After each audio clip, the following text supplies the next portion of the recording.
They'll bend the knee or I'll destroy them. Sir Jaime and Sir Bryndon Tully face each other across the drawbridge to Riverrun, alone for a parley during the siege of Riverrun. The Blackfish is aware of the oath that Jaime swore to Catelyn, but the member of the King's Guard makes it known that he does not have the Stark girls.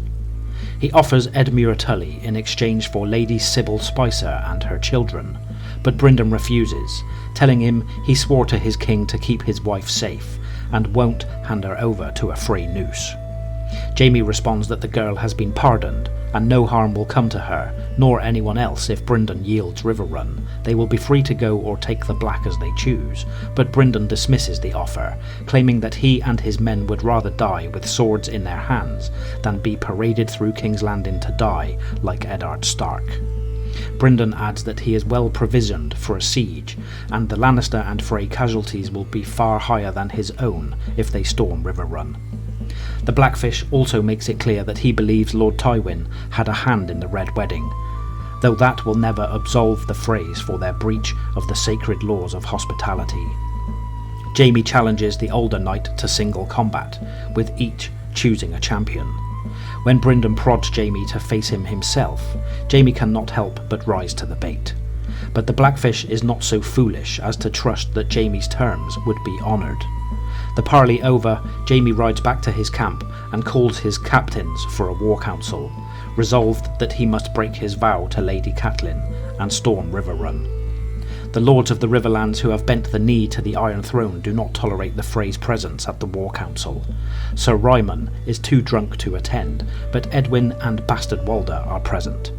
When confronted by Lord Clement Piper as to the condition of his son, Sir Mark, Edwin replies that he is still held at the Twins to ensure that Pink Maiden is truly loyal to the Iron Throne. When Bastard Walder and Lord Clement nearly come to blows when Piper challenges Edwin to a duel over a threat to Lord Clement's heir, Jaime silences them, ending the council prematurely. Lord Clement storms out, and Lord Vance explains to Jaime that, as well as his firstborn son, several of Lord Clement's cousins and nephews accompanied Mark to the Twins and are either captives or dead. When Edwin denounces them as traitors and rebels, Jaime coldly retorts that the Freys first rebelled against the crown with Robb Stark and then betrayed him, making them twice the traitors House Piper are. Jaime takes enjoyment out of watching Edwin's smug attitude evaporate at that remark. Summoning Sir Ilyn Payne and Sir Lyle Crakehall, Jaime heads straight for the Frey camp. He first has Payne cut loose Edmure Tully, and when Edwin and his father Sir Ryman come forth to protest, he warns them to keep quiet. When Ryman persists, stating that he is the heir to the crossing, Jaime punches him in the face with his golden hand. He then dismisses Ryman back to the Twins, sick of the man's whoring and drinking, and takes the bladed crown that his whore wears. When Jaime places Edwin in charge of the Freys, Jaime witnesses a glimpse of the contempt Edwin feels for his own father. Jaime also demands that Lord Walder release all the hostages he has imprisoned at the Twins. Jaime asks that Sir Ryman's singer accompany him back to his pavilion, and has his squires draw a bath for Edmure. Jaime informs Edmure that he will be returned to Riverrun forthwith, and if he yields the castle, all will end well for him. The terms are that the small folk can stay and serve Lord Aemon Frey.